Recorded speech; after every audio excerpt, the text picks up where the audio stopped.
Bonsoir à toutes et à tous. Merci de nous rejoindre sur Rayonnance TV. Ravie de vous retrouver pour cette conférence en compagnie de Jessie Bira. Bonsoir Jessie. Bonsoir Amélie, bonsoir tout le monde.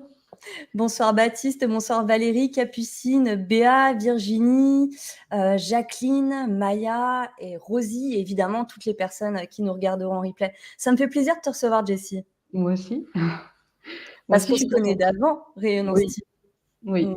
Et ça me permet d'en parler aussi ce soir, parce que j'ai vécu une expérience avec toi il y a... Maintenant, je pense que ça peut se compter en années. Je pense que c'est bon, on y est arrivé. Ouais, hein, je pense. Hein. Ouais. Et c'était pas du tout dans le cadre du travail et dans les entretiens préalables que j'ai l'habitude de faire avant de recevoir des nouveaux intervenants pour voir comment fonctionnent leurs capacités. Et en effet, ce sont de vrais canals, de vrais médiums. Et c'est vrai que j'avais vécu un truc assez fou et je le place ici parce que voilà, là, j'ai l'occasion de le faire ce soir. Mais tu m'avais fait un soin à distance par rapport à une problématique que je traversais. Et je me rappelle, et c'est quand même assez rare, je sais pas, il y a dû y avoir un match d'âme, je sais pas. Mais en tout cas, j'ai eu des flashs. Et en te refaisant part au téléphone, d'ailleurs, j'ai pas eu besoin de parler, tu m'as dit ce que tu avais vu et ça correspondait parfaitement. Et là, je me suis dit, waouh, c'est quand même. Il n'y a pas de hasard dans ces histoires-là. Ouais, ouais, ouais. C'était, oui, bah en fait, je fais des soins de l'âme. En plus, j'appelle ça des soins de l'âme à distance. Et ça me permet de tout voir, en fait. Je peux voir l'enfance, je peux voir les blocages, les traumas, je peux voir les blocages du présent, etc. Et puis quand la personne en face, elle a un peu de capacité, même si elle ne le sait pas qu'elle a des capacités, ou quand elle est prête, parce que je pense qu'il y a toujours un timing, donc je pense que le timing était aussi juste pour nous deux, il y a quelque chose de magnifique qui en ressort, quoi. Ah bah carrément, complètement. Alors Jessie, je rappelle que tu es Canal. Ce soir, nous allons nous poser cette grande question, pourquoi notre âme choisit l'incarnation et les difficultés à s'incarner. Je pense que, comme on se le disait en off, c'est bien d'actualité. Tu Oui. proposeras également un atelier Retrouver votre projet âme, qui sera un atelier entièrement canalisé, avec des messages individuels pour chacun. On s'en parlera un petit peu plus tard dans la soirée. Alors, je reprends tes propos, Jessie. Avant chaque incarnation, notre âme choisit de faire l'expérience dans la matière, sur une planète, dans un corps.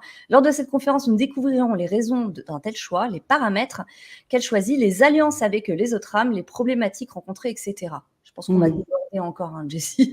Oui, On va oui, faire oui. le tour de la question. On est Voilà. passionnés, donc on va sûrement beaucoup déborder, il n'y a pas de problème. Hein. On vous emmène avec nous. Alors justement, dans le petit résumé que tu m'as envoyé, tu as mis planète. Alors je pense que sur Rayonnance TV, on est un petit peu tous... voilà, je pense qu'on est ouvert à ça, on est open concernant les incarnations. Oui, je me suis dit que je pouvais. Je me suis dit, vu le public, je peux. Ça Oui, marche. parce que l'âme, en fait, bon, pour nous, hein, actuellement, c'est la planète Terre. Mais les paramètres de la planète Terre, c'est pas la même chose sur une autre planète. Donc, par exemple, par rapport à la planète Terre, on choisit d'expérimenter la dualité. Ça, c'est vraiment propre à cette planète, la dualité. La dualité, ça veut dire quoi? Ça veut dire qu'il y a tout et son contraire. C'est comme une médaille. Il y a plus, moins, mais pour tout. Donc on a bien sûr les émotions, positives, négatives, mais on a la lumière, on a l'ombre, on a bien-être, mal-être. Enfin, tout est comme ça, chaud, froid, tout. Et c'est une erreur de croire que le but est de trouver cette non-dualité. Parce que l'âme, elle a choisi au contraire d'expérimenter la dualité. Et en fait, la non-dualité, quand on a un état d'éveil, quand on arrive enfin à être dans cette non-dualité, c'est pas l'expérience de la vie qui devient non-duelle, elle restera toujours duelle, mais c'est à l'intérieur de soi où je deviens témoin et où je peux goûter à l'unité.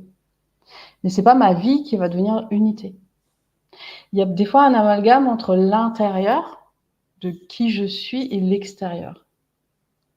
Moi, quand je suis rentrée dans la spiritualité, je vais le dire franchement, je pensais que ça allait améliorer ma vie. Moi, j'ai vu la spiritualité, le travail personnel, le développement personnel comme quelque chose qui allait rendre ma vie meilleure, mais un outil qui allait me permettre d'avoir la meilleure vie, la plus belle vie. Je sais pas pourquoi, c'était mes croyances à l'époque. Et ben, c'est pas du tout ce qui s'est passé. Parce que quand j'ai commencé ce travail, alors bon, ça remonte maintenant, on va dire à une vingtaine d'années, hein, parce que c'est à la naissance à peu près de ma fille aînée. Bah, c'est là où j'ai goûté, plein de choses difficiles. Parce que, c'est venu chercher tout ce que j'avais mis dans des tiroirs, tout ce que j'avais caché et au lieu que ma vie s'améliore, moi j'ai eu l'impression plutôt que ma vie elle s'empire. Mmh. Et jusqu'au jour où j'ai compris que ma vie s'empirait parce que j'avais toujours un idéal de vouloir faire mieux, d'avoir une meilleure vie, d'avoir plus que ce que j'ai ou d'avoir mieux que ce que j'ai et du coup en voulant ça, bah, j'en tirais l'inverse. C'est la fameuse dualité. Mmh. Quand tu souhaites quelque chose pour en faire l'expérience, bah, la vie, elle va te donner son absence. Alors j'espère que je vous perds pas déjà. Ah non, non, non, enfin pour moi en tout cas, Ah, c'est extrêmement, limpide. c'est Parce difficile que à quand on te demande la expliquer. force, c'est qu'on t'amène les épreuves pour que justement tu développes cette force derrière, c'est le problème Voilà, entre l'intention et ce que tu reçois, brut voilà, et pas de cette manière-là que tu imaginais que le cadeau allait, être livré. Mmh. voilà, exactement. Et quand, bon, bah, j'ai mis quand même plusieurs années, hein, à faire toutes ces prises de conscience, à me transformer et quand, j'ai compris qu'en fait, c'était moi qui créais avec la vie et que j'ai pu me dire: «Bah, en fait, je vais voir tout ce que j'ai au lieu de voir tout ce qui me manque» et bah, là, ma vie, elle s'est transformée en mieux. C'est vraiment, voilà, la vision que je porte, les croyances que je porte, le conditionnement que je porte sur ma vie qui crée ma vie, en fait. Mmh. Donc en fait, cette expérience terrestre, hein, que l'âme choisit, dans cette incarnation planète Terre et ben, c'est un peu tout ce jeu de dualité, de plus, de moins et c'est quelque chose, qui me demande, d'aller voir en moi, qu'est-ce que moi j'aimais, qu'est-ce que je vibre, qu'est-ce que je souhaite, pour qu'à l'extérieur ça prenne forme. Et ça c'est, et la planète Terre aussi, une particularité aussi, qu'on a choisie en s'incarnant sur cette planète, en tant qu'être humain, c'est les émotions. C'est, je crois, le plus grande expérience, c'est nos émotions. On n'imagine pas le potentiel de nos émotions. Comment c'est puissant énergétiquement, comment c'est puissant en manifestation, comment c'est puissant tout autour de nous et comment ça peut aussi interagir avec tous. Et ça, c'est vraiment une particularité de la planète Terre. Donc, au Mmh. lieu de s'en plaindre, parce que moi j'étais hyper émotive, hyper sensible, donc je me plaignais de mes émotions, je voyais ça comme une fatalité. Quand j'ai changé mon regard, je me suis rendu compte de toute la richesse, en fait, de ce que c'est d'avoir des émotions. Et ça m'a permis de plus avoir ces fameuses grandes montagnes russes. Waouh, ça va super bien. Oh, ça va pas du tout. Alors c'est évidemment plus facile d'accepter quand ça va très bien que quand ça va pas du tout. Mmh. Comment ça s'est passé pour toi dans les moments un peu down? Est-ce que tu t'es obligé à avoir la pensée positive en te disant: «Bon, on va faire en sorte que ça se transforme en positif» ou l'acceptation totale? Mais le problème de l'acceptation totale, c'est qu'on peut aussi rester dans un état, permanent, quoi, donc c'est toujours un peu complexe entre le contrôle et puis le lâcher prise total. Hem, Quand j'ai eu, des gros bas, ce qui était le plus dur pour moi, c'était mon mental qui me faisait croire que ça allait rester comme ça. Mmh. En fait, quand on va bien, super bien, on a peur que ça dure pas. Combien de On temps est ça va durer? on est Ouais, conditionné comme ça, genre: «Oh là là, qu'est-ce qui va m'arriver? C'est pas ouais. possible, c'est trop bien, c'est trop beau, faut que je me protège». Et quand ça va pas du tout, on est conditionné à croire que ça sera toujours comme ça. Ouais. Et c'est ça le plus dur, en fait, c'est ce conditionnement qui est: «Bah, je vais être toujours mal», alors que c'est pas vrai. C'est pas vrai, ça n'existe pas. En fait, c'est toujours fluctuant, ça passe toujours, en fait. Comme on dit, il y a toujours la lumière au bout du tunnel. Donc en fait, le plus dur pour moi, ça a été ce mental qui me faisait croire que ça allait être toujours comme ça. Quand j'en ai pris conscience et que je me suis dit: «OK, je vais mal, et ben, je vais faire ma journée en étant mal. je vais peut-être faire moins de choses, je vais peut-être faire plus doucement et je vais juste laisser faire, accueillir que ça passe. Et juste de, entre guillemets, me foutre la paix, en fait. Pas me forcer tout le temps à être bien, à avoir le contrôle, à avoir peur que ça reste comme ça. Juste en me disant, bah, ok, là, je suis mal, j'accueille que je suis mal, on verra demain. À demain, je suis mal, bah, j'accueille. Et ben, ça m'a fait sortir de ça. Ça m'a fait. Donc, je me suis pas assis dedans en mode, bah voilà, je suis mal, je vais rester mal toute ma vie, qui est un risque en fait. Hein. Les gens qui n'arrivent pas à en sortir, c'est justement le mental qui fait croire que ça va rester comme ça.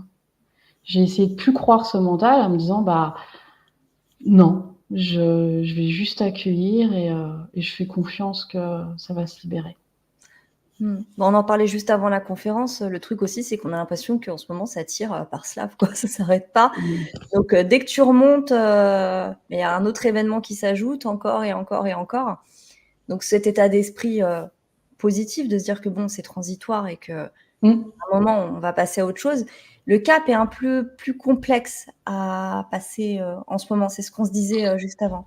Et plus complexe parce qu'on est fatigué. On est tous très fatigués, épuisés. Faut dire que les dernières années qu'on vient d'avoir, elles ont été éprouvantes psychologiquement et émotionnellement. Il y a eu beaucoup de générations de peur. On a généré beaucoup, beaucoup de peur. Et du coup, on est tous épuisés. Et qu'on a besoin, pour être tiré vers le haut, hein, pour avoir de l'énergie, hein, pour moi, tirer vers le haut, c'est avoir de l'énergie, ben, on a besoin de bonnes choses. On a besoin de rire, on a besoin de se faire plaisir, on a besoin de profiter. Et on arrive dans une période de l'hiver. Et la période de l'hiver, bah, c'est aussi une période où on doit être au repos. Mais que nous, dans notre société, on continue à être aussi actifs que l'été. Donc on a tout ça, tu vois, tous ces paramètres, hein, l'hiver, les dernières années éprouvantes, et puis aussi un plan, on va dire, cosmique avec les énergies, les planètes, etc., qui nous demande d'aller de plus en plus envers soi-même et de se choisir de plus en plus. Donc tout ça mélangé, c'est pas simple. Ça fait un joli gloubi-boulga. Voilà, c'est pas simple. Donc mon conseil, ça serait, je suis fatiguée, ok, je vais prendre le temps. Je vais faire ma journée en accueillant que je suis fatiguée. Rien que de faire ça, ça enlève une pression. C'est pas en train de me dire oh là là, j'ai ça, je suis fatiguée. Tu vois, ça met une pression quand tu penses comme ça. Juste de te dire ok, je suis fatiguée, je vais faire les choses plus lentement, plus doucement. Et déjà, ça aide. On se lâche un peu la grappe. Exactement. Alors, quel est l'intérêt pour l'âme de s'incarner sur Terre avec cette dualité, tout ce que ça comporte, l'incarnation terrestre de difficultés? En fait, ce que j'ai compris à partir de mon expérience personnelle et puis en tant que thérapeute, l'âme, quand elle regarde l'incarnation sur la planète Terre, c'est tout le potentiel de ce qu'elle va pouvoir expérimenter, tout l'enrichissement de ce qu'elle va pouvoir expérimenter. On peut dire que l'âme, elle est dans... Donc il y a plusieurs dimensions.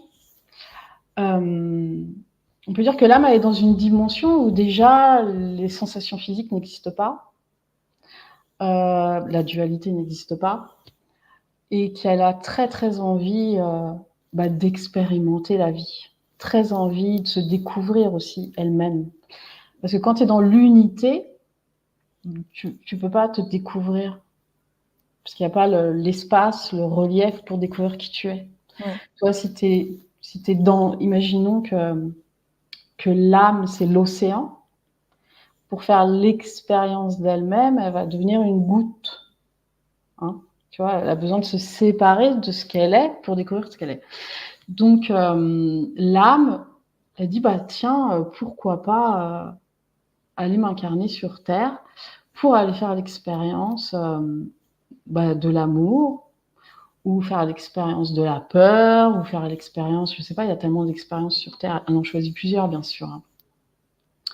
Et donc, quand elle est devant l'incarnation, devant ce moment un peu de plongée, hein, parce que c'est vraiment une descente, tu vois, comme c'est des dimensions élevées qui descendent, elle choisit, elle va tout choisir en fait. Elle va choisir les parents, elle va choisir l'époque, elle va choisir le pays, elle va tout choisir pour le mieux, pour elle, pour son expérience. Mais c'est souvent des accords d'âme. Ça veut dire que l'âme des parents, par exemple, demande s'ils sont OK. Et puis elle demande dans la fratrie aussi, les frères et sœurs. En fait, c'est vraiment des alliances d'âmes qui font est-ce que vous voulez bien jouer tel rôle pour moi, et puis moi je jouerai tel rôle pour vous, pour que je puisse vivre au mieux mon expérience. Et au fur et à mesure qu'elle descend dans l'incarnation, cette âme, moi je trouve ça, pour moi, ça représente comme des voiles de plus en plus denses, qui la recouvrent de plus en plus, et c'est de plus en plus difficile pour l'âme. Vibratoirement, c'est hyper impactant hein, de descendre dans la matière. Puis il y a le fameux voile de l'oubli aussi, hein, c'est fait pour. Et des fois, l'âme, elle demande, et ça je le rencontre souvent, d'autres âmes de l'aider à descendre. Des fois, elles ont essayé plusieurs fois et elles n'ont pas réussi à se remonter. Donc on a les fameuses fausses couches, etc. C'est comme si il y a quelque chose qui a pas fonctionné, quoi. Elles n'ont pas réussi à se remonter. Et donc, des fois, pour celles qui ont vraiment envie, qui sont motivées, elles disent, bon, là, j'ai vraiment envie de descendre dans l'incarnation. Elles demandent à une autre âme, est-ce que tu veux bien m'aider? Voire plusieurs autres âmes. Et c'est là qu'on a les fameux jumeaux perdus. C'est là qu'on entend souvent parler, même qu'ils étaient triplés et qu'il n'y en a qu'un. Et en fait, c'est souvent, moi, je vais rencontrer ça dans mes soins, des âmes entre elles qui demandent, est-ce que tu veux bien m'aider à descendre? Et puis, dès qu'on est à peu près arrivé, tu remontes. Et on a une autre âme qui dit, moi, je veux bien, parce que moi aussi, je veux faire ce chemin pour voir ce que c'est, sans y aller jusqu'au bout. Du coup, je t'accompagne, toi, ça t'aide, et puis moi aussi. Et quand tu comprends ça par rapport à ta propre histoire, ça y met déjà beaucoup plus de paix. Parce que souvent, les personnes qui ont ces syndromes de jumeaux perdus, il y a souvent une grande culpabilité. Oui. Et je trouve ça super intéressant de comprendre ça. Et donc, l'âme, elle, ce qu'elle souhaite, c'est participer à ce grand plan global un peu de l'humanité, parce qu'elle œuvre aussi au niveau global de l'humanité, tout en s'enrichissant elle-même de l'expérience qu'elle vient faire. Alors, elle va choisir un corps de femme ou d'homme, elle va choisir un pays, une époque, et elle va tout choisir un peu pour se dire je vais faire l'expérience. Mais elle va aussi choisir des âmes qu'elle va rencontrer au fur et à mesure de sa vie. On a les fameuses rencontres d'âmes, les âmes sœurs, les familles d'âmes, pour continuer à aider. Par exemple, l'âme, elle va dire moi, j'aimerais bien dans cette vie réussir. Attends, parce que j'ai un chat qui gratte, on l'entend ou pas? Ah oui, j'entendais un petit bruit, mais je pensais pas que c'était le chat. C'est rigolo, ça fait comme des petits. Ça vous dérange ou pas? Moi, non, personnellement, non. Okay. Si tu veux lui ouvrir pour qu'il sorte, c'est comme tu veux, il n'y a pas de souci. Il veut juste, ouais, je vais lui ouvrir 2 secondes. Je crois que 80% des intervenants sur Amance TV ont un chat. Donc, ça va. Nous compris, donc voilà, il n'y a pas de souci. Parce que là, il gratte, si j'ouvre pas, il va continuer. J'arrive. Il n'y a pas de souci.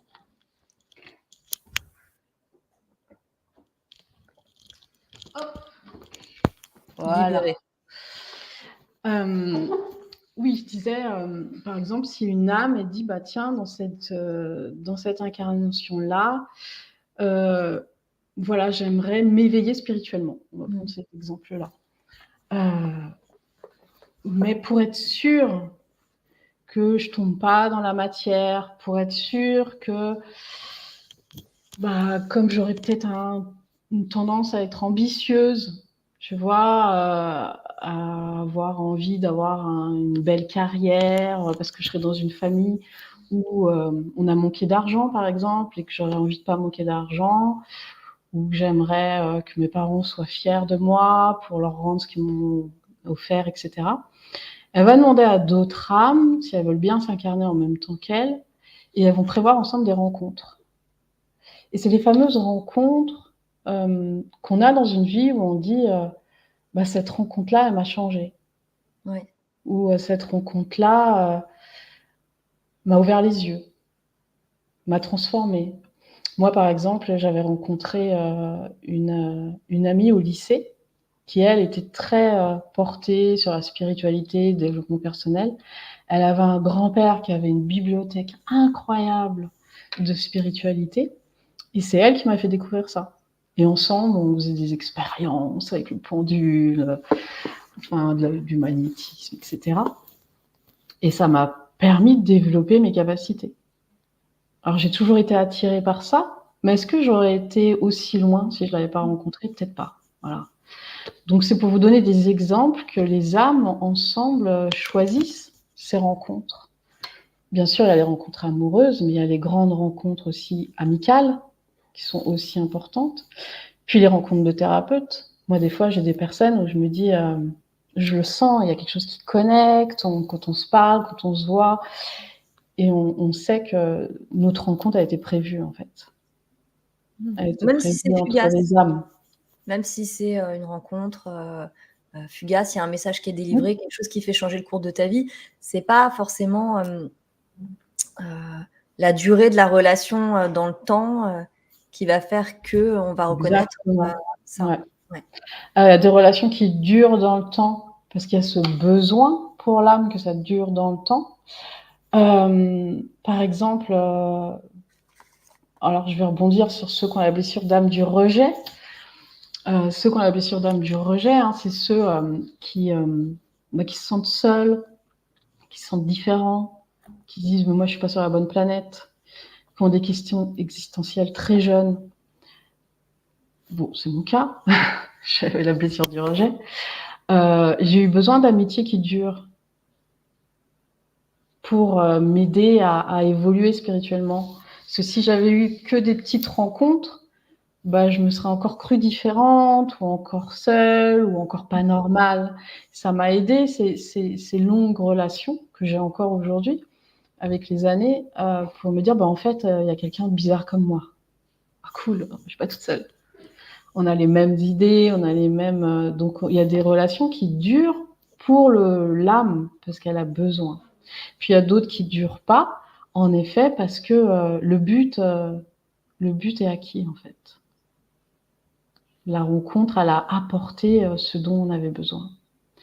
Et puis, on le voit aussi quand il y a des relations qui se terminent. Sur le coup, on veut pas, on souffre, oh là là, c'est terrible. J'allais exactement en venir là, justement. C'est la question que j'allais te poser. Il y a des rencontres amoureuses comme ça qui nous changent, qui nous permettent d'accéder à un autre niveau, même de nous libérer de certaines peurs qu'on avait. Ah bah non, j'ai peur de me faire abandonner, donc ça va être terrible, je me remettrai jamais de cette rupture. Puis on s'en remet, on passe à autre chose. Et des fois, avec le recul, on se dit, mais ce type-là, cette nana-là qui était là dans ma vie à ce moment-là, est-ce que ça n'a pas été un accord qu'on s'est fait tous les deux ? Exactement.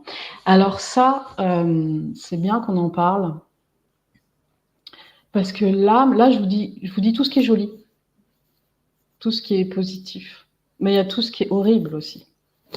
Et ça, c'est le plus dur à appréhender et à comprendre. Moi, j'ai eu beaucoup de mal. Bon, ça m'arrive encore. L'âme, elle va aussi demander aux autres âmes de faire l'ennemi, de faire le méchant, de faire celui qui va la blesser. Parce qu'elle sait qu'au niveau de son âme, c'est quelque chose qui va l'aider, qui va la grandir, qui va la transformer, qui va la libérer. Je pense que l'âme, elle souhaite, en rentrant dans cette matière qui nous limite tant, elle souhaite s'expanser. Et des fois, les expansions, elles sont dans les plus grandes contractions.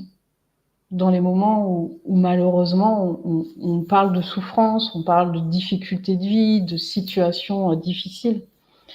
Des personnes qui ont fait des grosses dépressions ou des personnes qui ont été touchées par des maladies incurables, quand elles guérissent, c'est des personnes qui sont complètement transformées. Alors bien sûr, on ne veut pas en arriver là, mais il y a des personnes qui, malheureusement, elles passent par là. Elles passent par des situations graves Et avec le recul, elle se rend compte qu'elles sont complètement différentes, transformées. Elles se sont comme expansées, en fait. Elles ont comme grandi.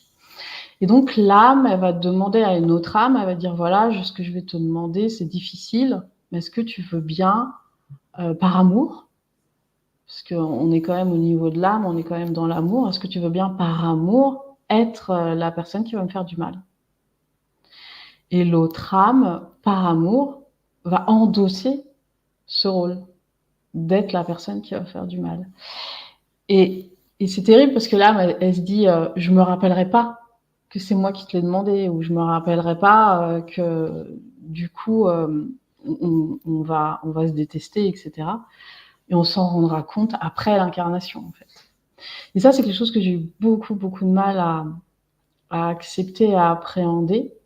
Mais c'est ce que je reçois en tant que canal, c'est ce qu'on me montre dans les enseignements depuis des années. Oui. Et donc j'essaye d'avoir cette vision élevée pour aider justement en tant que thérapeute les personnes à se transformer, à rebondir, à transcender quand elles sont dans des situations dramatiques. C'est quelque chose qui peut vraiment aider de prendre de l'ampleur, de l'expansion sur ce qu'on a vécu pour en tirer quelque chose de beau et de pas se sentir victime et au contraire d'être de plus en plus mal. Voilà. Ouais. Alors, par rapport à ce rôle du méchant de l'histoire, hein, celui qui se sacrifie pour faire avancer l'autre et parce qu'il y a quelque chose à régler, je me suis toujours posé cette question-là, à savoir, et là-dessus, chaque avis diffère. Hein, j'ai eu plusieurs réponses différentes à ce sujet-là, selon ce que les canals canalisaient, les médiums canalisaient aussi à ce sujet-là. Mais je me suis toujours demandé où était le libre arbitre dans cette histoire. Est-ce qu'il y a des âmes qui viennent s'incarner en disant, bon, je vais jouer le rôle du méchant, mais bon, je peux m'améliorer si on fait un travail main dans la main, si j'ai certaines prises de conscience. Il y a une possibilité d'évolution. Ou est-ce que tu as des âmes qui sont envoyées sur Terre pour jouer le rôle du méchant et qui n'ont aucun libre arbitre et leur mission est remplie, elles reviennent là-haut et puis voilà, c'était vraiment, le rôle était joué à la perfection. Je vais te répondre par deux réponses. La première, quand le rôle du méchant, l'âme qui choisit prendre ce rôle du méchant par amour pour l'autre, c'est aussi quelque chose qui lui sert d'être le méchant. Ouais. Hein, c'est une expérience comme les autres. La notion de bien et mal, c'est aussi très, très humain, cette notion de bien et mal.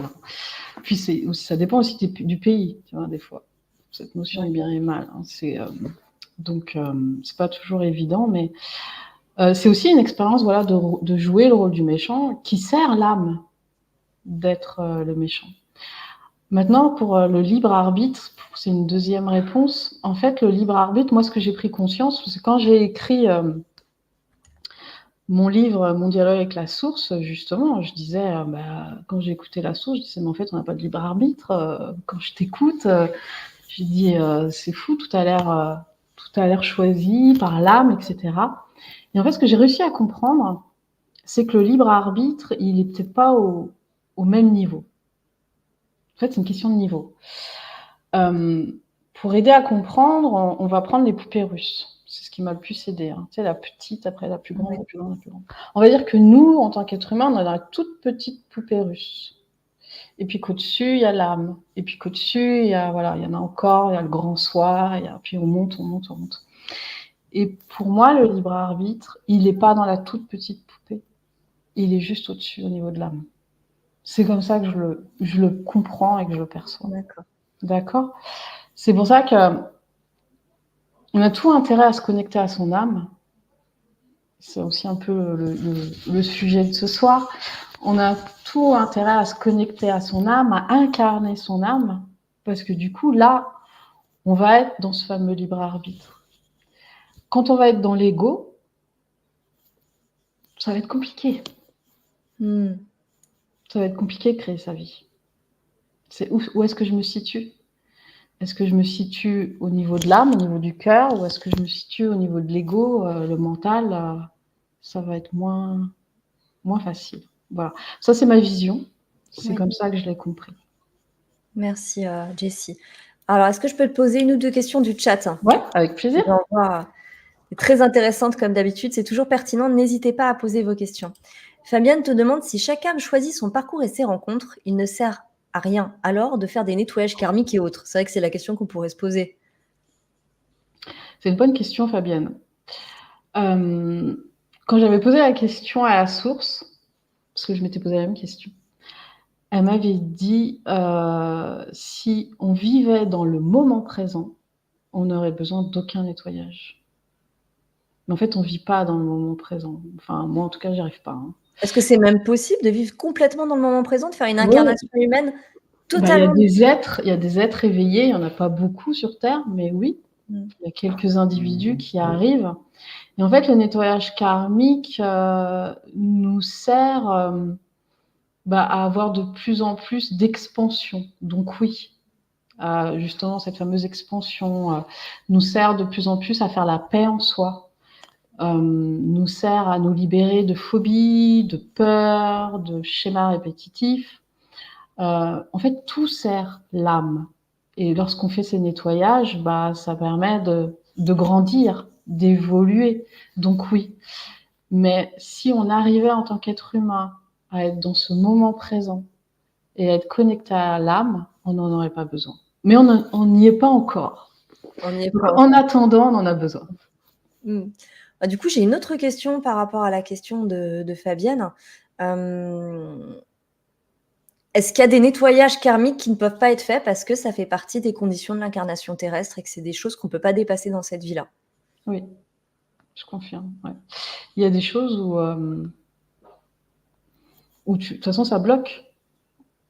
Il y a des choses où tu as pas accès, de toute façon, même pas tu penseras à aller voir, je pense. Mmh. Tu vois, il y a des choses, avec une amie, qui est thérapeute aussi, 2 fois, on a poussé un peu trop loin ce genre de nettoyage et quand on est revenus, on n'était pas fiers, hein.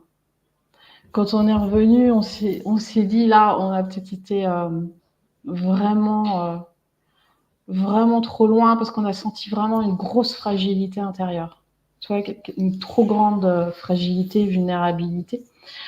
Donc je pense qu'il faut quand même faire attention quand on expérimente des nettoyages, des choses comme ça. Mmh. Comme dans toute, pratique, hein, spirituelle, Voilà, hein, ouais. faut faire attention, où on met les pieds et l'âme, du coup. Mmh. Alors, j'ai une autre réflexion, cette fois-ci de Licorne des Alpes, que je comprends tout à fait. Il y en a plusieurs dans le chat à avoir aussi cette réflexion-là par rapport à des épreuves complexes qu'ils ont vécues. Elle te dit: «Je me demande pourquoi mon âme a choisi cette vie de perdre mon fils, d'être résiliente et de souffrir encore».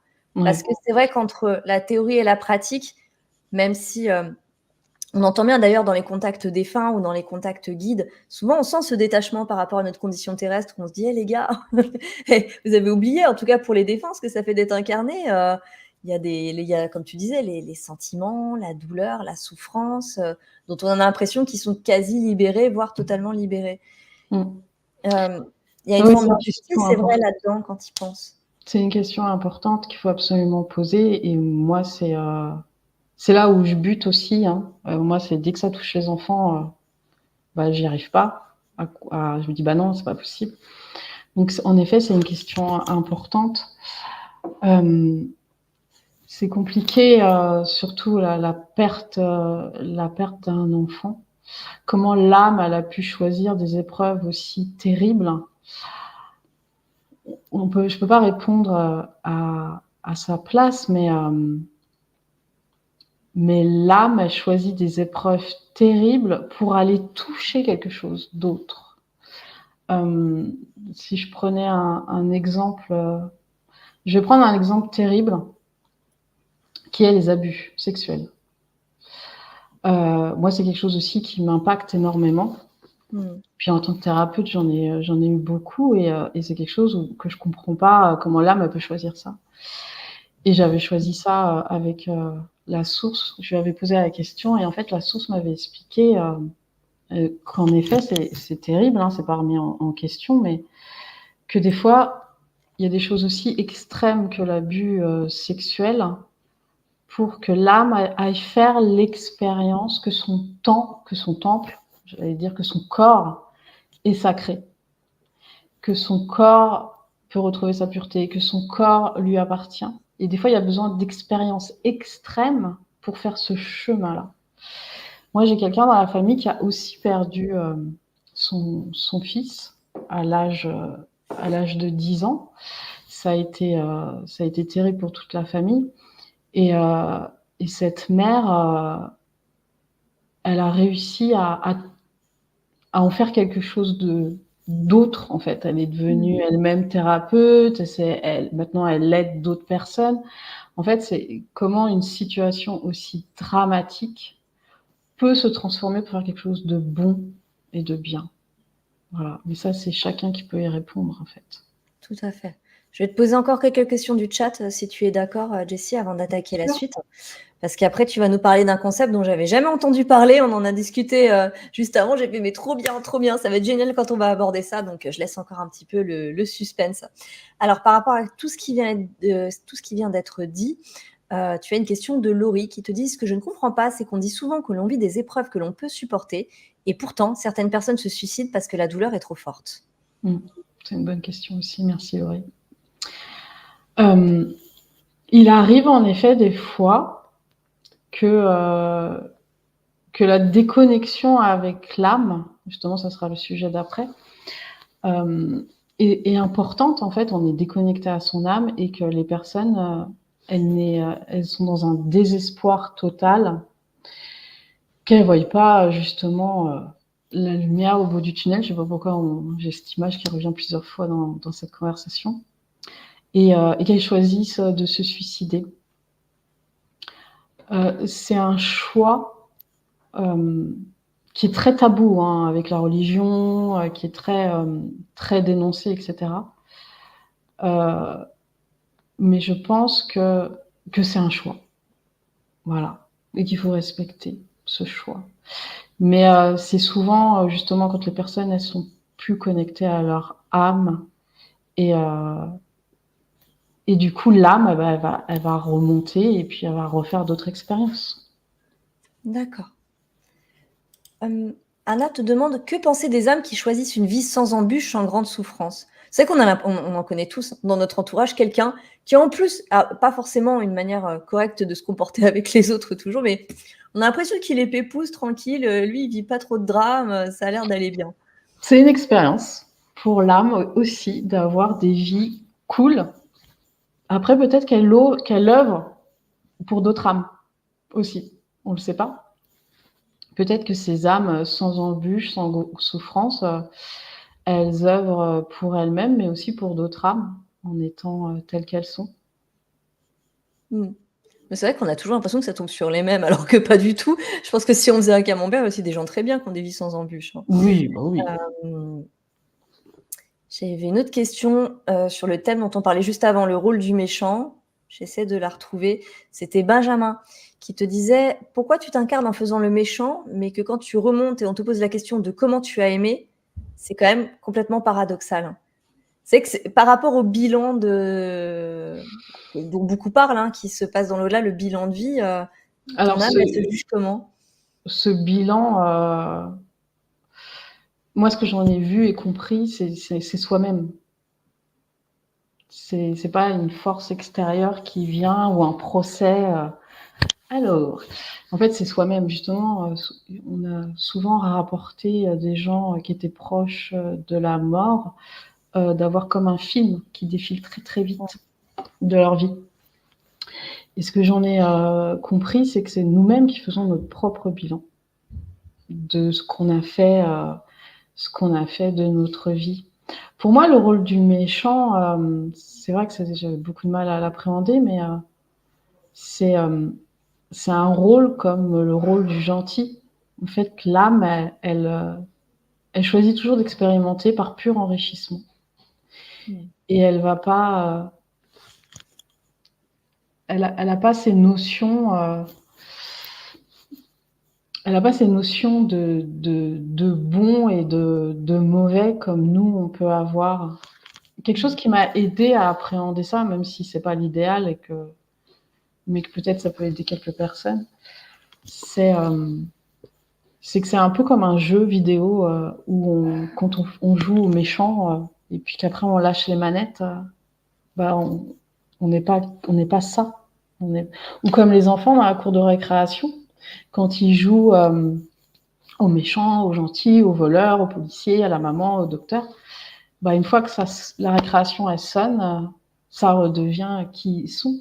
Et ils ont joué à tout ça par pur enrichissement, par pure créativité en fait. Ouais. Et c'est un peu l'image que j'ai de l'âme qui rentre dans l'incarnation pour expérimenter. Je trouve que c'est ce qui m'a le plus aidé. Même si à un autre niveau, on dit bah non, moi, vu comment j'ai souffert, vu ce que j'ai vécu, vu comment je suis pas d'accord. Donc moi aussi, hein, je râle, je dis mais pourquoi, j'ai tout ce que j'ai travaillé sur moi, pourquoi ça va pas, pourquoi moi aussi.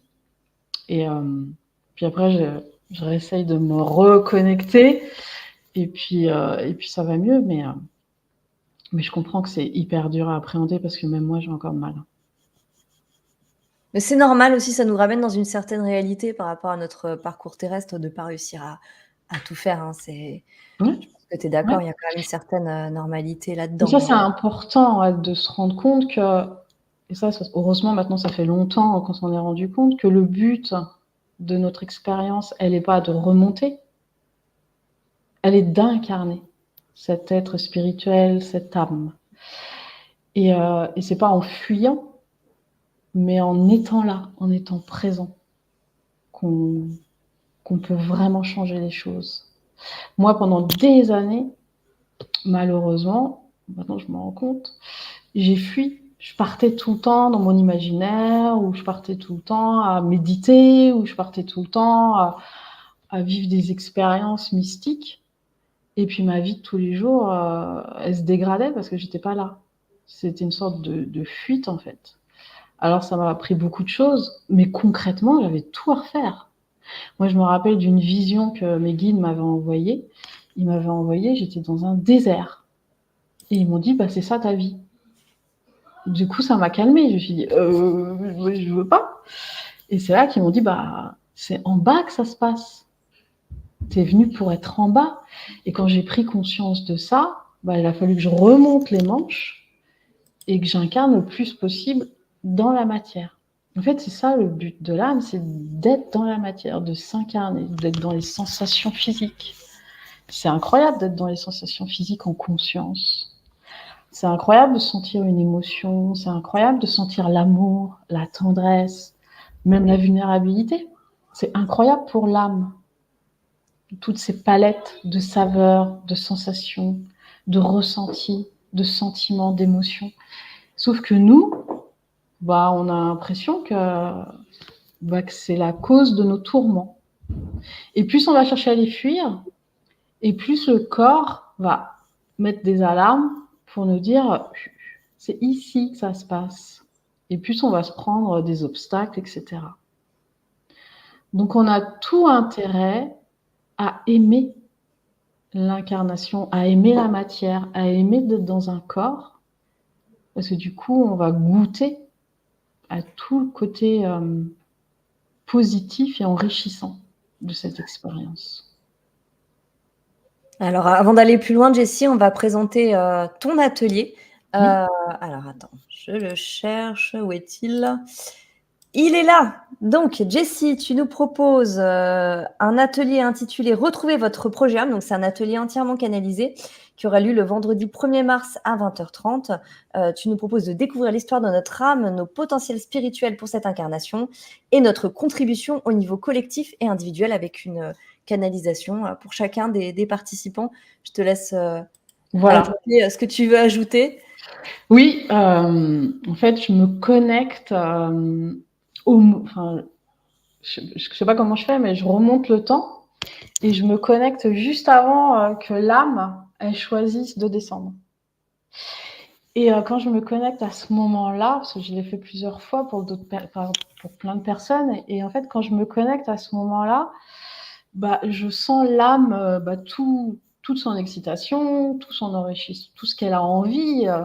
Et en fait, pour toutes, c'est différent. On est tous uniques. Notre âme, elle est à toutes et tous unique.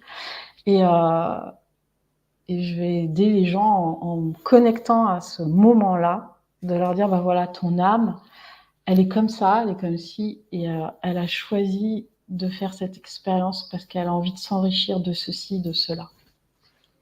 Et après, on verra au niveau collectif, hein, parce que je pense que c'est de plus en plus important. Oui. Je pense qu'il y a 30, 40 ans en arrière, on n'avait pas tout ce plan collectif qui était aussi important qu'en ce moment.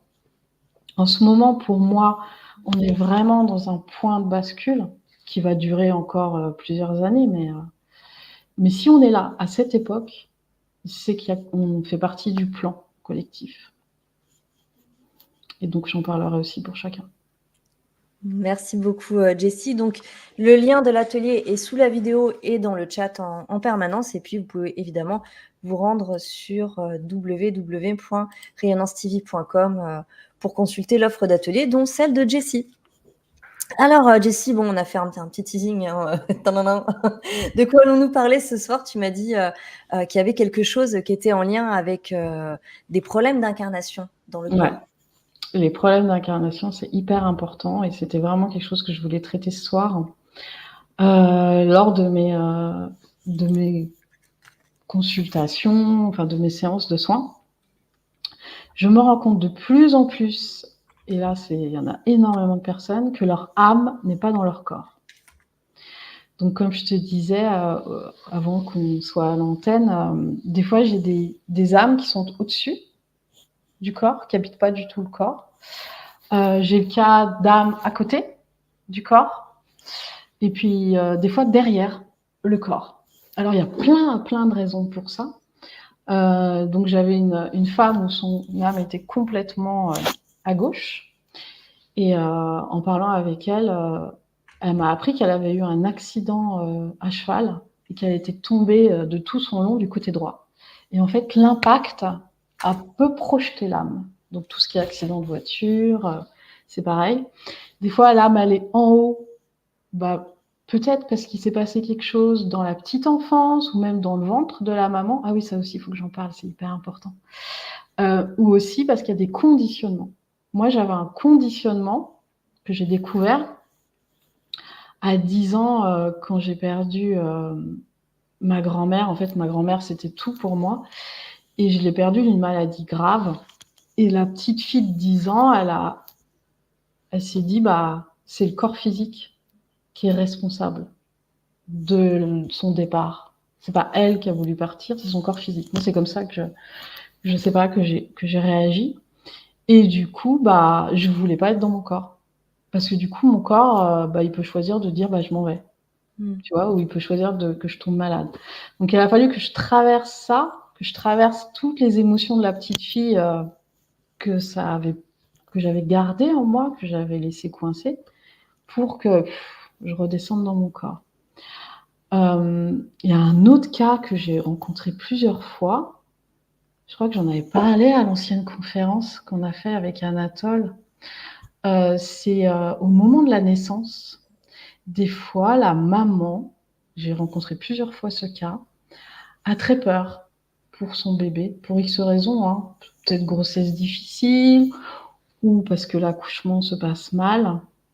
Et c'est comme si que l'âme, par amour pour la maman, tu vois, parce que le bébé, il est fusionné à la mère pendant les 9 mois dans le ventre, mais aussi les 9 mois après.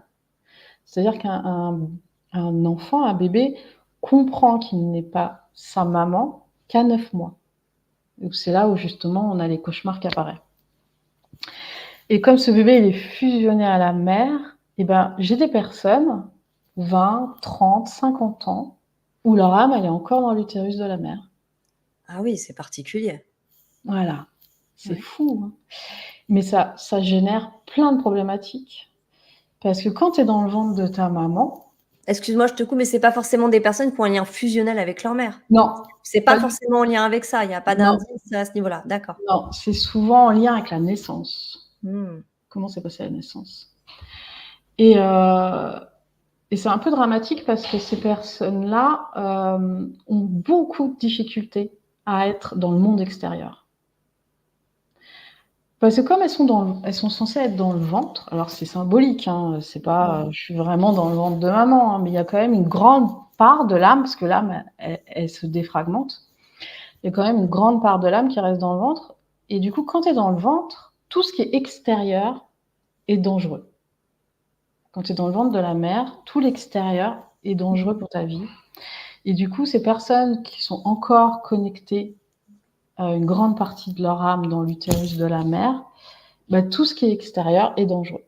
Donc ça peut créer des phobies, ça peut créer des personnes qui préfèrent tout le temps rester chez elles, qui ont des difficultés à sortir, qui ont des difficultés avec le monde extérieur, de la grosse timidité, de la panique, etc.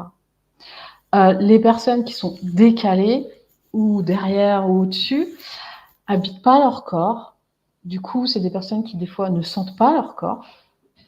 Elles ont l'impression qu'elles n'ont pas de corps. Elles peuvent avoir l'impression d'être spectatrices de leur vie.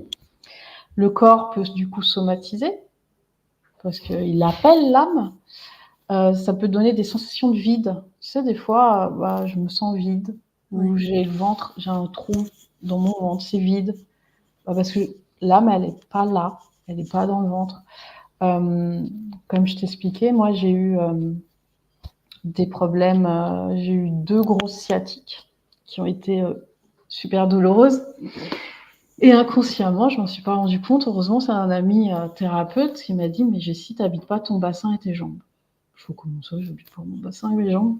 Il me dit « Non, il n'y a pas du tout d'énergie. » Et en fait, on a compris ensemble que j'avais eu tellement mal que j'avais tout tiré vers le haut. Comme pour là, on touche pas. Mais du coup, j'ai la sensation de pas tenir sur mes jambes, j'ai tout le temps froid, parce que le bassin, c'est quand même le feu. Donc, toujours froid, la sensation d'être coupé en deux, etc. Et donc, l'âme, elle est un peu plus grande que le corps, et elle se touche, on la sent, si on a une sensibilité dans les mains, on peut sentir l'âme. Et en fait, il faut qu'on réaligne l'âme dans le corps.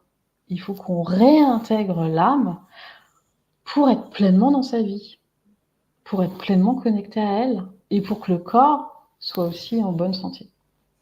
Bon, alors je vois quelques coups de panique dans le chat. Rassure nos rayonnants et nos rayonnantes, Jessie. Alors, selon toi, c'est quelque chose qui est quand même assez courant, qui a Oui, pas un oui, faut impact pas s'inquiéter. dans le quotidien. Je veux dire, il n'y a pas de... voilà. Ah non, il n'y a rien de grave. Vous inquiétez D'accord. pas, on est, franchement, on est énormément de personnes à pas être incarnées. Alors, ça crée aussi des personnes. Alors, on peut être incarné et puis pouf, on part. Donc, vous inquiétez pas, il va rien se passer de grave. Alors, c'est sûr que c'est pas l'idéal parce que du coup, quand mon âme elle n'est pas incarnée dans mon corps, ça peut rendre les personnes très mentales. Avec tout le temps en boucle, penser en boucle. Moi, des fois, j'ai des personnes qui viennent me voir et qui me disent j'en peux plus, j'arrive pas à dormir parce que j'ai toujours l'esprit en boucle, le mental, etc. Et généralement, je dis à mon avis, l'âme, elle est pas incarnée dans le corps. Et à chaque fois, l'âme, elle n'est pas incarnée dans le corps. C'est que tout est concentré là, en fait. Et du coup, quand on redescend l'âme, parce que c'est intéressant quand même, quand on redescend l'âme, les personnes qui le vivent, elles ressentent une sensation de peser 4-5 tonnes. Donc, c'est pas très agréable sur le coup. C'est... Ça rappelle certains récits de Amy, où le retour dans le corps est compliqué. Voilà, exactement. Tout à fait. Et du coup, je vais pas pouvoir me lever. Je suis assise sur une chaise ou allongée. Alors, généralement, les personnes, elles se plaignent en disant je vais rester comme ça. Je fais non, ça va pas durer. Ça dure pas, mais une fois qu'on habite son corps, on sent que ça recircule, en fait, quoi. On se sent mieux, on se sent plus présent, on est moins mental. Et puis surtout, on goûte aux sensations corporelles, on goûte à la vie. Donc, c'est pas grave, il y a énormément de personnes qui sont pas incarnées, donc vous inquiétez pas. Mais ça peut être intéressant de faire ce chemin d'incarner son âme. Alors, si vous n'avez pas quelque chose qui peut aider à incarner son âme, ça serait d'être le plus possible dans ses sensations corporelles, d'aller voir tous les conditionnements ou croyances que je peux avoir sur être dans un corps, d'accord ? Quelque chose aussi que je rebondis, c'est au début quand les gens me disaient moi j'ai pas voulu m'incarner. On a des gens qui se disent moi je suis sûre j'ai pas voulu m'incarner, etc. Et moi quand on me disait ça, j'avais du mal à le croire. Je dis non, l'âme elle choisit de s'incarner, comment c'est possible que ces gens ils croient que leur âme elle a pas choisi de s'incarner? Donc il y en a qui ont eu qui sont présentés par les fesses, ou il y en a qui ont vraiment cette sensation. Et en fait je me suis rendu compte que c'est pas l'âme qui a pas voulu s'incarner, c'est cette fameuse descente ou la grossesse pour lequel il y a eu peut-être des émotions de la maman ou des traumas de la maman, ou tiens je suis une fille, on veut un garçon, ou tiens je vais peut-être pas être accueillie en sortant pendant la naissance, qui fait que l'âme du coup elle se dit je veux plus m'incarner. Mais c'est pas l'âme dans les dimensions élevées, c'est l'âme qui a déjà presque oublié qui elle est. Ouais. Voilà, c'est important. Alors j'ai vu que c'était très important qu'à la naissance, qu'il y ait le père pour faire le passage. Parce qu'on est dans la mère, dans l'intériorité de la mère, et à l'extérieur, je rappelle, ça fait peur. Et pendant toute la grossesse, on peut entendre la voix du père, on connaît le père, etc. Donc c'est aussi important qu'il y ait ce passage dans le monde extérieur. Et ça peut être aussi des moments où l'âme, elle a du mal à s'intégrer au corps. Voilà. Enfin, je donne plein d'exemples. Tout à fait. Mais il y a d'autres demandes du coup dans le chat. Est-ce que là, ça veut dire que par rapport au prénom, alors j'ai vu que où est-ce que c'était un petit peu plus haut. Oui, tu sais, sur les enfants non désirés, là, je vois Cole Coupe-Seigneur qui pose la question. Toujours Kip Cool-Seigneur qui dit aussi si on n'accepte pas notre prénom, est-ce un signe que nous ne nous incarnons pas? Est-ce que les enfants non désirés, c'est également une cause? Il y a des indices comme ça qui peuvent... Alors, le prénom, généralement, c'est le transgénérationnel qui le donne. Là, quand on ne veut pas incarner son prénom, on n'incarne pas sa vie. On n'incarne pas, en effet, son âme. Mais il faut aussi aller voir du côté transgénérationnel. Pourquoi on m'a donné ce prénom? Qu'est-ce que porte ce prénom au niveau transgénérationnel? Et faire la paix avec son prénom, c'est quelque chose que j'ai déjà proposé plusieurs fois à des personnes. Elles m'ont dit il y a tout un travail, un rituel à faire avec son prénom, et elles me disent qu'en effet, ça change tout, en fait, la dynamique avec elle-même. Parce que quand on porte pas son prénom, c'est comme si qu'on porte pas son identité, même s'il nous plaît pas, hein. Généralement, il y a des gens qui aiment pas leur prénom parce que le prénom leur plaît pas. Ou alors que c'est le prénom de quelqu'un qu'ils aiment pas aussi. Parce que des fois, on a encore des familles où le père, il a le prénom, on donne le prénom du fils. Moi, je connais une famille où ils ont un peu tous le même prénom. Et souvent, quand on donne tous le même prénom, en transgénérationnel, ça veut dire qu'on veut pas que ce soit des individus. C'est un peu comme un rapport de force que vous êtes moi. Il y a un truc. Donc voilà, il faut aller voir transgénérationnel aussi. Question intéressante de Eden Blue qui te demande si je pose l'intention et que je demande à mon âme de descendre dans mon corps pour l'incarner, est-ce que c'est bon, s'il vous plaît? Merci. Il faut essayer. Angoisse, non mais c'est normal. Est-ce que on peut le faire est-ce que c'est quelque chose qu'on peut faire en toute autonomie? Il faut se tourner vers un professionnel? Non, je pense que il y a les deux. Il y a les deux cas. Je pense que on peut le faire soi-même. Déjà d'en prendre conscience. Déjà, la plupart, si vous avez pris conscience que mais ça se trouve, j'incarne pas mon âme. Déjà, ça c'est énorme. Donc vous pouvez tout à fait le faire en conscience, en demandant que votre âme elle descende, en disant, en méditant, en étant dans vos sensations corporelles, ou en visualisant que votre âme elle descend et que vous l'incarnez. Parce que souvent, c'est pareil, quand on nous fait faire des exercices d'ancrage, les racines dans la terre, c'est super. Mais si l'âme, elle n'est pas dans le corps, il y a des personnes qui disent « mais moi, j'arrive jamais à m'ancrer ». C'est normal, parce que justement, l'âme, elle n'est pas déjà incarnée. Elle est là, hein, vous inquiétez pas, hein, mais elle n'est pas incarnée. Donc, et c'est ce que faisaient aussi déjà les chamans. Ils allaient récupérer l'âme et la réincarner. Donc, vous pouvez faire des travaux de respiration aussi. Hein. Souvent, quand on a le diaphragme bloqué, hein, c'est que, en effet, on n'est pas bien dans son corps. Donc, faire des exercices de respiration, etc. Et puis, pour les gens pour lesquels c'est plus compliqué par rapport à leur histoire de vie, voilà, hein, enfant non désiré, papa pas là à la naissance, ou maman qui a mal vécu la grossesse, on a toujours des cas particuliers. Je pense que dans chaque famille, hein, quand on va regarder un peu l'histoire, selon les cas, là, ça peut être bien d'aller voir un thérapeute. Voilà.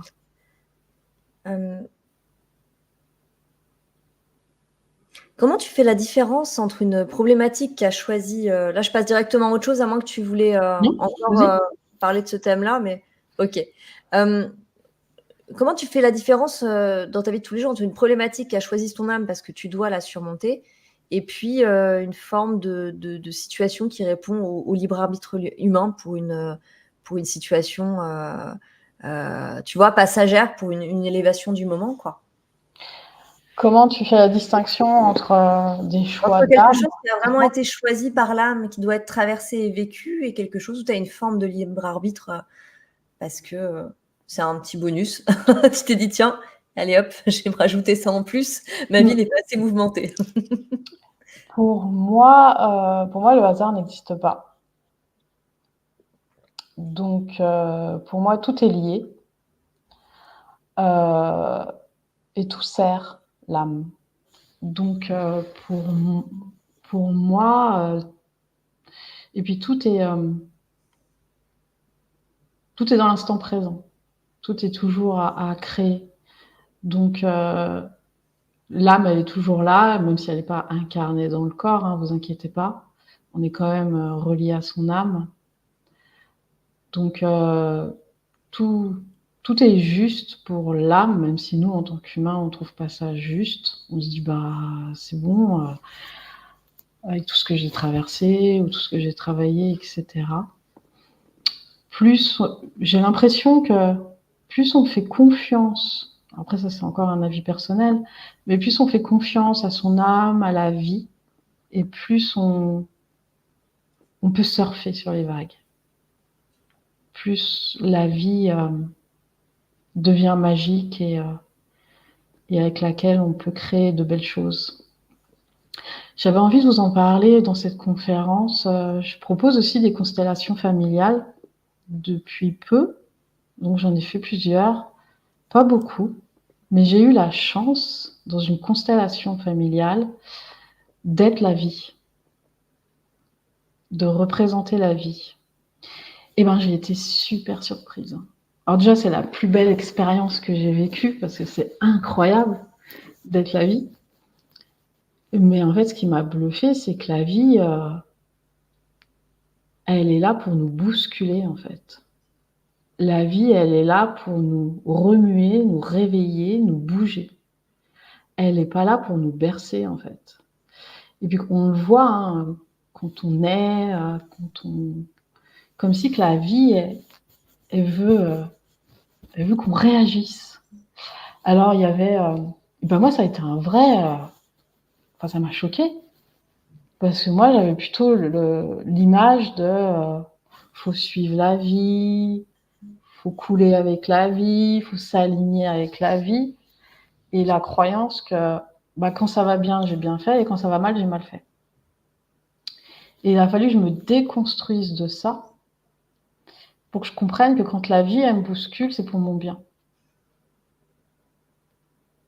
Et ça, j'en suis encore en train d'intégrer ça. Je n'ai pas totalement intégré, mais c'est ce que j'intègre en ce moment, c'est que des fois, quand ça va mal, c'est pour mon bien.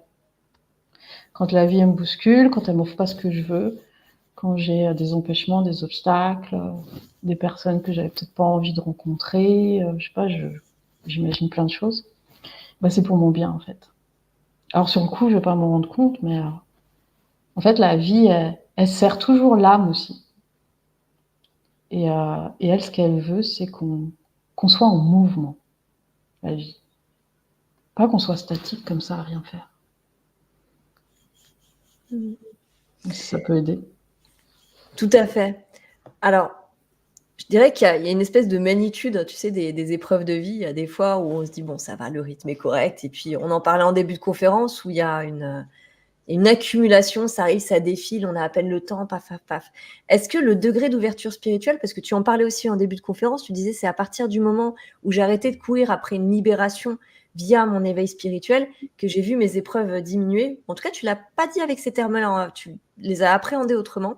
Mmh. Est-ce que ton degré d'ouverture spirituelle, encore une fois, sans faire des échelons, les amis, hein, parce que ça, je trouve ça horrible en spiritualité, on fait pas d'échelle, hein, de machin où on est placé et tout, truc chouette, mais en tout cas, plus tu avances dans ce cheminement-là, dans cette compréhension, est-ce que plus on te balance des épreuves parce que tu es capable de relever comme des niveaux, si tu veux?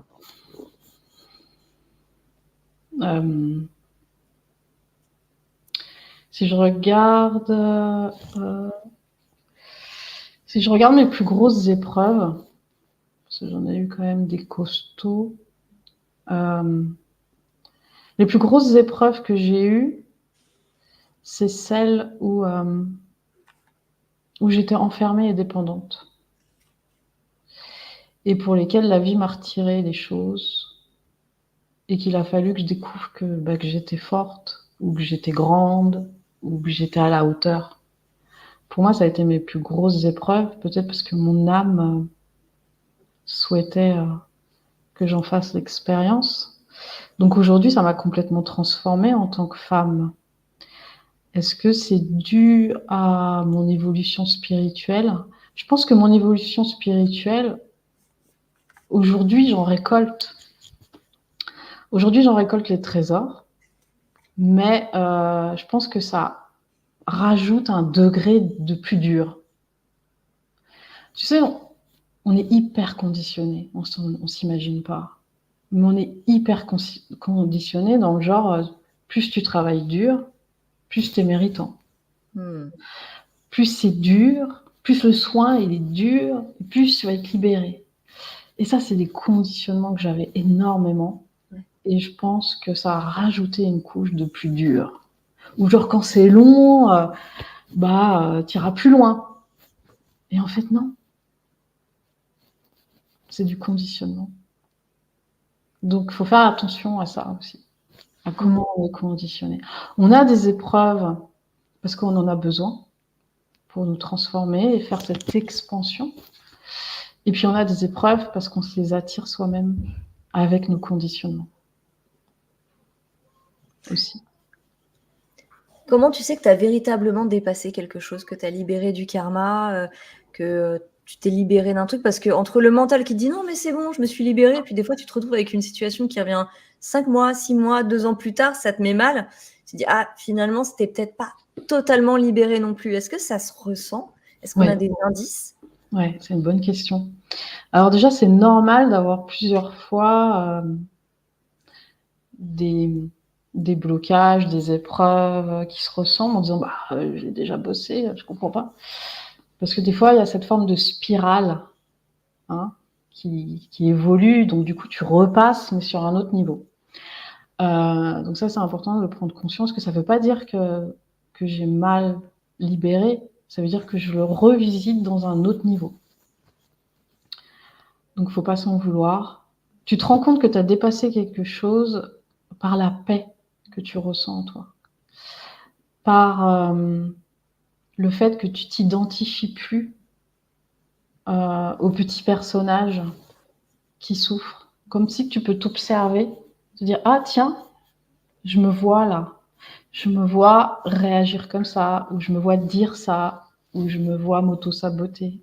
Et c'est là que tu te rends compte, tu fais oh, là il y a quelque chose qui a bougé, et du coup la prochaine fois tu réagis même plus. C'est aussi à la réaction émotionnelle que ça te procure. Quand il y a quelque chose qui avant aurait été un drame, ou t'aurais fait très peur, ou t'aurais été en pleurs, et que là tu dis bon ça va. C'est là que tu te rends compte que tu as Faut être libéré. confronté au truc. Ouais. C'est pour ça qu'on a des d'ailleurs un peu plus haut, on avait une question dans le chat par rapport aux schémas répétitifs et qu'en comprendre. Je trouve que ça rejoint un petit peu, C'est ça en fait. Les schémas répétitifs, c'est t'en fais l'expérience sur un autre niveau à chaque fois. C'est-à-dire que la première fois, imaginons, première fois que tu as ce drame, t'es pétrifié, ou t'es paralysé, ou tu sais plus quoi penser, réagir. La deuxième fois que tu as ce drame, là, tu peux avoir un peu plus de mouvement et réagir. La troisième fois, tu te dis, bon, quel choix je fais? Tu vois? En fait, c'est un niveau à chaque fois différent. Jusqu'au moment où tu vas être dans cette paix, dans cette neutralité, qu'il y aura plus cette réaction émotionnelle, ouais. où là, ça aura plus besoin, là, c'est bon, ça aura plus besoin de revenir. Ça veut pas forcément dire que tu as pas compris si ça se répète. Ça peut Ah être non, aussi voilà, c'est pour libéré ça. au fur et Exactement. à mesure. D'accord. Exactement. Ça veut pas dire qu'on a mal fait ou pas compris. Ça veut juste dire qu'on a besoin, comme une spirale, tu vois, qui grandit, de revisiter. Tu vois, imagine que c'est ça. Donc, je revisite pour vraiment m'en libérer. Ouais. Et en faire fleurir quelque chose en moi. Tu vois, une capacité, une ressource, une qualité, une trajectoire de vie. Il y a toujours un trésor qui va sortir de ça. Ouais. Est-ce qu'il y a pas des mauvais signes, qu'on interprète comme des synchronicités ou comme des bâtons dans les roues en se disant: «Ah, je suis pas sur le bon chemin», qui appartiennent plus à de la superstition qu'à du ressenti entre tout ce qu'on entend et qui nous dévient un petit peu de ce que notre âme a décidé de vivre? Oui, oui, je pense. C'est une question que je m'étais posée et je pense, oui, que des fois on interprète mal, mais c'est pas grave. Ça va être trop servi. Donc faut pas s'inquiéter, faut pas s'inquiéter de mal faire. Ça aussi, Bah, il c'est y a une forme de pression aussi quand même, ça hein. aussi, C'est c'est vrai, un on entend pas mal de discours où il y a une forme de pression ben pour non, arriver c'est encore un conditionnement.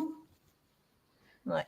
Moi, moi, j'ai ce conditionnement de la bonne élève ou de la petite fille parfaite ou de la femme modèle. Oh, mais c'est horrible ce conditionnement. Parce que ça t'empêche de vivre, parce que ça t'empêche de découvrir qui tu es vraiment, et parce que ça te met une pression pas possible. En fait, il y a pas, c'est pas grave si tu te trompes ou tu te fais mal, tu le referas. Il faut pas se mettre la pression parce que plus on va se mettre la pression, et moins on va y arriver. Et plus justement on va buter. Donc si je me dis mince, là j'ai mal réagi, c'est pas grave, je serai mieux la prochaine fois. Tu vois, faut pas aller se condamner ou se mettre des coups de bâton parce que il y a une date à respecter. Quand il y a une date à respecter, la vie elle s'en charge. T'inquiète pas. C'est où tu vas rencontrer le thérapeute ou la personne ou l'événement qui va faire là c'est la date. Mais faut pas se mettre la pression parce que c'est vraiment c'est un conditionnement. C'est C'est vraiment marrant que tu un parles de conditionnement. dates. Est-ce qu'il y a des dates, butoirs? Ou si tu as pas réalisé tel truc, ou si tu as pas fait telle chose, ou Ouais, où tu peux encore changer de direction et puis, ouais. Il y a des moi j'appelle ça des timings divins. Il y a des carrefours de vie. est-ce que c'est aussi large que les fourchettes de livraison IKEA ou est-ce que c'est plus Oui, ça va, c'est large. Ça va, c'est large, mais les gens le sentent. Tu le sens. Tu dis là, je me sens à un carrefour, ouais, ou là, je sens qu'il faut que je fasse quelque chose, ou là, je sens qu'il faut que je fasse une thérapie, ou là, je sens qu'il faut que je fasse ce voyage. En fait, il y a des timings divins, des carrefours de vie, et tu le sais, tu le sens au fond de toi. Et généralement, ça s'ouvre, hein. Ça s'ouvre pour. mmh. Donc c'est pour ça qu'il ne faut pas s'inquiéter. On est très entouré, très aidé, très aimé. On l'oublie parce qu'on se sent seul, hein, on vit cette expérience de la séparation. Du coup, on ne se rend pas compte de l'amour inconditionnel dans lequel on baigne, de toute l'aide, de toute la reliance qu'on a. Mais on est très aidé en fait. On l'oublie, on ne le sait pas, on ne le sent pas. Mais quand on arrive à se le dire, à se le rappeler, on peut le sentir. On peut sentir qu'on est entouré, protégé, aidé. Et en fait, c'est toujours à essayer d'aller quitter cet ego, ce mental, pour aller se mettre dans le cœur et se dire: «Ah, c'est vrai que tout va bien». Alors, je pose souvent cette question aux intervenants, pas qu'il y ait de méthode, particulière quand on parle de méditation, quand on parle de centrage, de se mettre dans le cœur, de se libérer du mental. Je pense pas qu'il y ait de méthode, tu vois, Ouais, qui marche pour tout le monde, mais j'aime bien connaître les méthodes de mes intervenants. Alors, est-ce que tu as une, donne-nous ta méthode à toi, Jessie. Après, tout le monde fera son petit gloubi-boulga à voir ce qui lui convient le mieux, mais ça serait intéressant. Moi, la méthode que je donne tout le temps et laquelle j'ai utilisée, c'est d'être dans les ressentis corporels.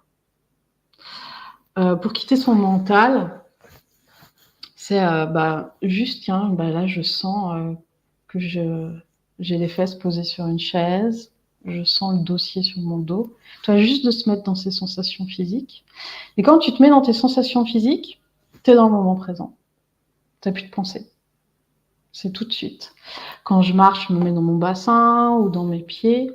Moi, j'ai beaucoup utilisé, pour, comme thérapie, la danse, énormément. Pas la danse, en prenant des cours, mais la danse intuitive dans laquelle j'ai laissé mon corps bouger, exprimer mes émotions et ça m'a énormément aidée à quitter la tête et à revenir dans le corps Ouais. et à être dans ce moment présent et j'ai vraiment vécu de grosses guérisons grâce à la danse. Donc pour moi, c'est venir dans ses ressentis physiques Mmh. ou se poser la question, où je suis? Parce que des fois, tu es pas là.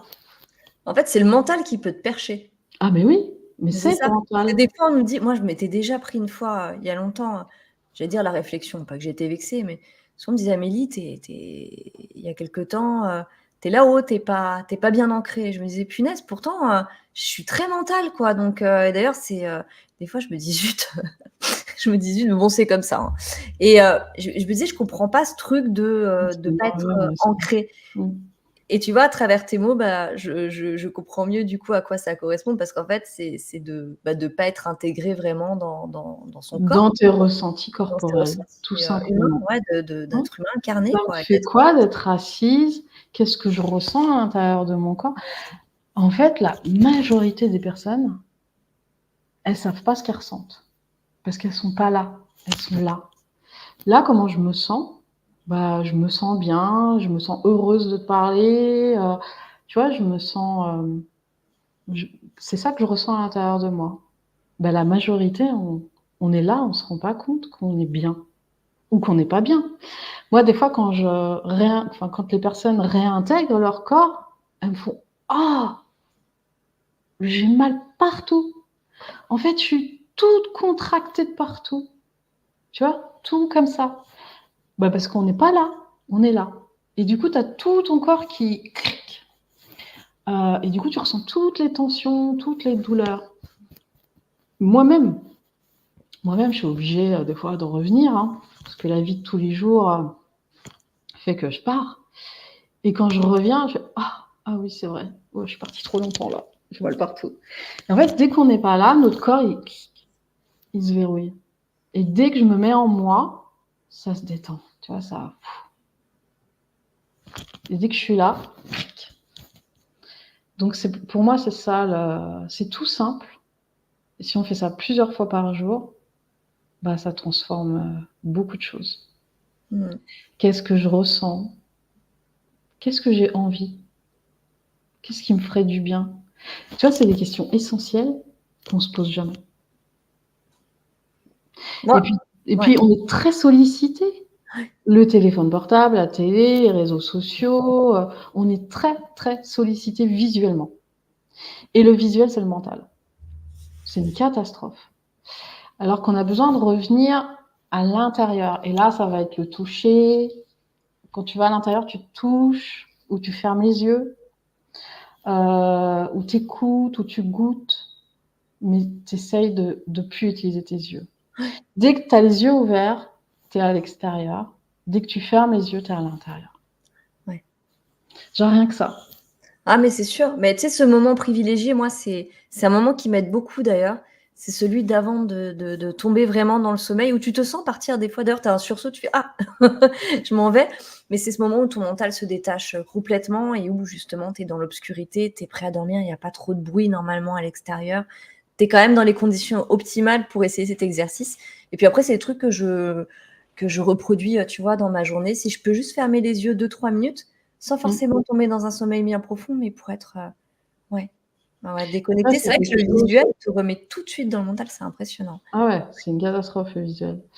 Moi, des fois, je conseille de faire les choses les yeux fermés, de se masser les yeux fermés, de prendre une douche, sentir l'eau les yeux fermés. Et là, les gens, ils me disent: «Ah mais c'est incroyable l'expérience». Je dis: «Bah oui, parce que quand vous prenez votre douche, vous êtes pas là. Vous êtes dans votre tête. Qu'est-ce que je vais faire demain? Qu'est-ce qu'on va manger? Oh, il y a la poubelle». Et dès qu'on ferme les yeux, on est là. Donc ça, c'est puissant. Tu en avais parlé à Anatole dans une conférence il y a quelque temps, du pouvoir de prendre sa douche dans le noir pour se réapproprier aussi son corps Ouais, physique. c'est quelque chose que je donne souvent, ouais. Aux femmes surtout, mais les hommes aussi, bien sûr. En fait, on se rend pas compte qu'on n'habite pas notre corps de femme, qu'on n'habite pas nos corps. Et donc, je donne souvent cet exercice de mettre ou dans le noir avec une bougie, ou dans sa douche, fermer les yeux, et juste sentir l'eau, l'odeur du gel douche ou du savon, et juste goûter tout cet éventail de sensations, de saveurs. Et généralement, quand tu ressors de ta douche, même si ça a duré 5-10 minutes, tu as l'impression d'avoir médité pendant 1 heure. Hein. Ou alors, quelque chose de très puissant aussi, c'est quand on se met de la crème sur le visage, on est devant le miroir, les yeux ouverts, et puis on est comme ça. Tu vois? Et ben moi, j'ai découvert que quand je ferme les yeux, déjà mes gestes, ils deviennent plus lents. Ouais. Puis c'est comme si c'est guidé intuitivement. Et ah, ça fait trop du bien. Et puis quand j'ouvre les yeux, mon visage est complètement transformé. C'est génial. On a en plus un conseil beauté ce soir, en plus Ouais. des conseils Bah bien-être. ouais. Et oui, mais Bah, complètement. faites l'expérience, même les hommes, hein, et vous me direz. Et c'est incroyable. Ouais. Mais vraiment, il faut le vivre pour s'en rendre compte. Et tout est comme ça, se masser le corps, les yeux fermés. En fait, il faut fermer les yeux parce que dès qu'on a les yeux ouverts, on est dans le mental.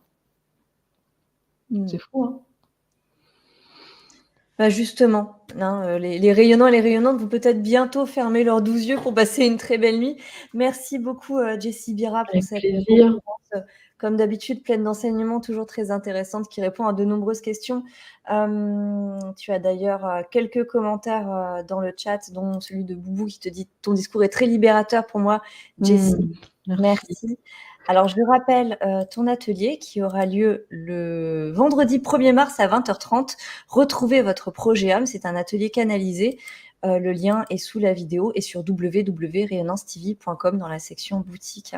On se retrouve jeudi, si je dis pas de bêtises, c'est ça, en compagnie de Brigitte Retz pour la synastrie des prénoms avec le langage des oiseaux. On vous l'avait promis, on l'a fait. Je vous embrasse, très belle nuit à tous. Merci Jessie. Merci beaucoup. Bonne nuit.